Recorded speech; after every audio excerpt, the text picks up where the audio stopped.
Lebanon is among the least prepared countries in the region to deal with this situation.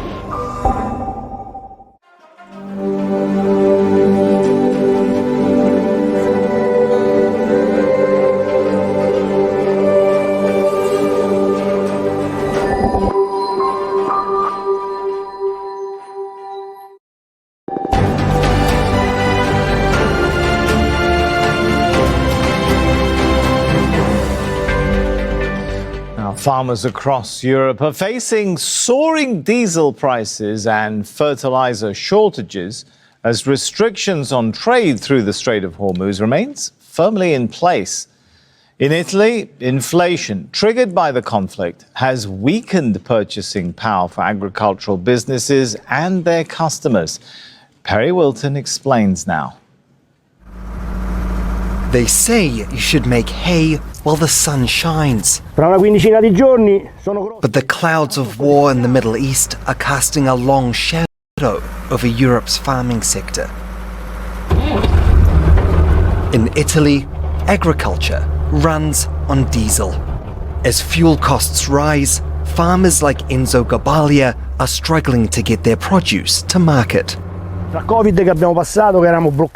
COVID brought everything to a standstill, the wars are driving up the costs. It all comes back to bite us in some way.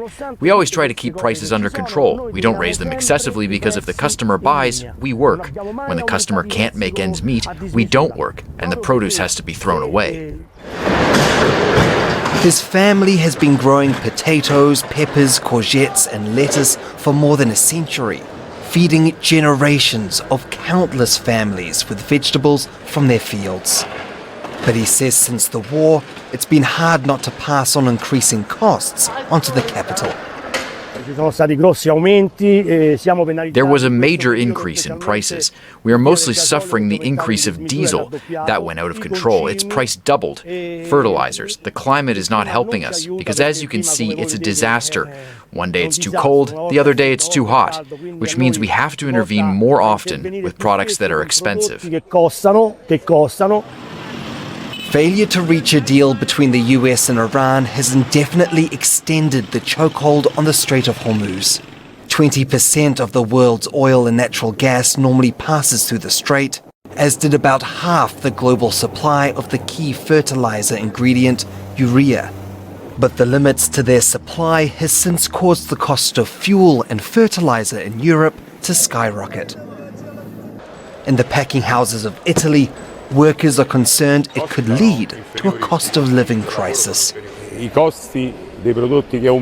Increasing costs are affecting the savings and wages of households, and families are not in a very good shape already, so the demand goes down. This means uncertainty and great logistical issues for us. We don't know how much product to buy because the situation is so uncertain. And it's not just farmers raising the alarm. Markets that sell their produce fear the whole industry is at risk. If it will continue and the Strait of Hormuz remains closed for 3 more months, we will risk repeating what happened when the war in Ukraine caused energy prices to spike. At that stage, the problem will not only be fuel for trucks, but the cost of energy in general to refrigerate goods. Our sector needs a lot of energy. In a few weeks, it will be time to harvest. But even farmers as experienced as Gabalia can only guess what prices the war a continent away will inflict on their livelihood. Perry Wilton, Al Jazeera. The European Union has agreed to restore full trade ties with Syria. That reinstates a cooperation agreement that had been suspended since 2011. The European Council says the move is part of efforts to restore relations with Damascus. Trade with Syria had been partially suspended for more than a decade over human rights violations under the ousted President Bashar al-Assad. Restrictions on imports of certain Syrian products, including oil, petroleum products and gold, will now be removed. Heidi Pett is in the Syrian city of Quneitra with more. This is part of re-establishing and reconnecting relations between Syria and the European Union, which, as you mentioned, have been suspended since 2011. So this meeting, which is currently ongoing, is expected to conclude with the signing of that agreement. And what that will mean is renewing economic ties, which are desperately needed for Syria. It has been the recipient of a great deal of aid for a very long time, but the priority for Syrians, and particularly for the Syrian government, is to rebuild through trade and investment. And this will open the door to allow that to happen. Now, the Syrian foreign minister, speaking about these meetings today, stressed the wider geopolitical context in terms of the war between Israel, the US and Iran, as well as the war in Lebanon, and the opportunity that that actually represents for Syria, given the instability, given the closure of the Strait of Hormuz, for Syria to become a land bridge for the export of goods and energy to the Mediterranean, which of course is the path to Europe. So that is an opportunity that he is keen to see Europe seize upon. It will, of course, take some time for that to bear fruit, but this is about opening the door. And in the meeting that is currently taking place, they're expected to start negotiations as well for not just re-signing the existing agreement and putting that back into force, but also negotiations on a new, wider agreement that will foster even more economic ties. And that, of course, will restart things here in Syria, build up the economy and encourage trade with a country where 90% of people are still living in poverty. Now, one case of the Andes strain of hantavirus has been confirmed in the United States. The person is one of the evacuees from the MV Honduras cruise ship. Others are also showing symptoms, with a total of 7 cases confirmed by the World Health Organization. Authorities say there is no cause for alarm. Imogen Kimber reports.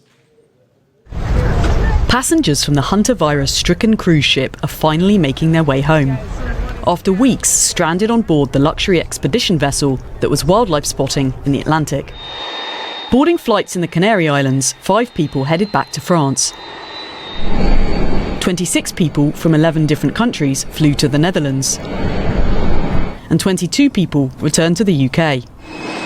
In the first round of evacuations, a total of 94 people from 16 nationalities were evacuated from the Dutch ship that began its journey in Argentina on April 1st. But authorities say some of them may have the rare respiratory virus that spread through contact with rat droppings. One of the passengers on the flight from France has developed symptoms. Some passengers may develop symptoms and the protocols must be followed. The French health authorities will therefore continue to draw up the various protocols. In the US, 1 passenger is confirmed to have brought the virus with them. A second is showing symptoms. American passengers will head to the National Quarantine Unit in Nebraska. The World Health Organization recommends a 42-day quarantine for anyone exposed to hantavirus, but that's up to each country's government. In Greece, they'll be in a hospital quarantine for 45 days, but in the UK, passengers will spend just 72 hours in a medical facility. However, despite the hazmat suits and the general caution, specialists say this won't be a repeat of the coronavirus pandemic. The risk is really, really low. You've got to have really, really close contact. It's not like COVID or flu or those sorts of types of viruses. And authorities say they are confident this hantavirus outbreak is under control. Imogen Kimber, Al Jazeera.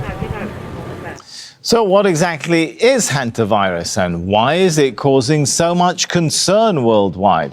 Al Jazeera's Laura Khan explains. Hantavirus is part of a family of respiratory viruses that are spread mostly by rodents. The outbreak on the cruise ship has been linked to the rare Andes strain of the virus. Health officials warn it can cause severe, sometimes life-threatening illnesses. Infection is often caused by rodents or their droppings. Now, the Andes strain is the only one of its type that can spread from person to person, but only through close contact. Symptoms can appear anywhere between 1 to 8 weeks after exposure, and early signs often resemble the flu, including fever, headache, nausea, and fatigue. But in severe cases, it can cause breathing difficulties, lung damage, heart complications, kidney failure, or possibly death. Now, unlike viruses such as COVID-19, the Andes strain of hantavirus doesn't spread easily between people. There's no specific treatment or vaccine for hantavirus. Patients can be treated with hydration, rest, and in some cases, they may be put on oxygen support.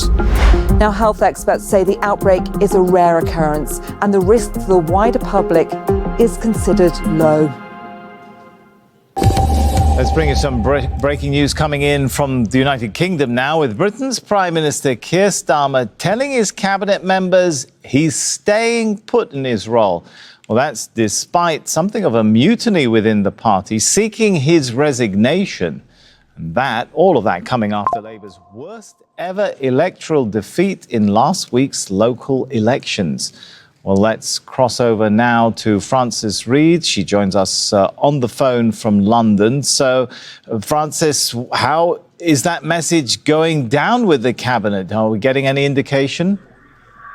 Well, I think the big question is still really, can Keir Starmer hold on? I'm outside Downing Street now. We've seen many ministers going in this morning, and as we speak, he is facing his cabinet. If that is what he's saying to them, not all of them are potentially saying that to him, and to be a fly on the wall and know what they're saying. What an extraordinary 24 hours in British politics this has been. It's been an absolute roller coaster ride. First, yesterday, the Prime Minister made a speech that came back off those heavy local election losses in England, as well as national ones in Wales and Scotland. That speech didn't deliver what Keir Starmer or anyone else in the party, frankly, had hoped. But for a while, it seemed like the danger to his career perhaps wasn't imminent in terms of hours or days, but weeks or months maybe. But now, since yesterday evening, we've seen more than 70 MPs calling for him to go, to ask for him to set out a timetable for departure, and the numbers kept ticking up. We've now seen a minister has resigned as well, a communities minister, and the Home Secretary, Shabana Mahmood, has also asked for him to set out a timetable of departure. There is no mechanism for a no confidence vote, but it's very difficult to see how Keir Starmer will govern if your own ministers don't want you there. And the lines dropping are saying that the UK Prime Minister is saying the process for challenging a leader hasn't been triggered. Take us through what that process looks like right now. Yeah, so if the Labour Party leader resigns, then a contest for a new leader is automatically triggered. But that doesn't mean you resign as Prime Minister immediately, because the roles are separate. And it is normal for party leaders who are resigning to stay on as Prime Minister until a new leader has been elected. Now, for a leadership contest to be triggered against Keir Starmer's will, a challenger would have to be nominated by at least 20% of Labour MPs. That currently translates to about 81 MPs. The nomination then has to be submitted in writing for that leadership contest, and Labour Party members and then trade union supporters vote on it. And one candidate would then have to get more of the 50% of the vote in order to be elected. So that's not straightforward either. And we don't know which, if he goes, we don't know, would he resign, or would a challenger be able to get the confidence of 20% of Labour MPs and the backing of around 81 MPs to take that challenge? So, on that point, how do we know how far they are from the magic number of 81? Well, again, they would need to actually pick a challenger first. And I think that's the thing. It's all right, these MPs coming out and saying, we would like him to resign. That's a very different thing to actually getting behind a particular candidate and backing them. And so there's this question of who would be next. And possibly the reason Starmer has lasted so long is there isn't a perfect solution. There's Andy Burnham, who's the mayor of Greater Manchester. He pulled out of the speech in London today, and he's regularly been tipped to be the leading possible candidate to replace Keir Starmer. But there's this perpetual question of how he gets back into government in order to do that. He's not currently a sitting MP. He's the mayor of Greater Manchester. So he would do well with a delayed departure of Keir Starmer. But here's the thing, even if Andy Burnham is allowed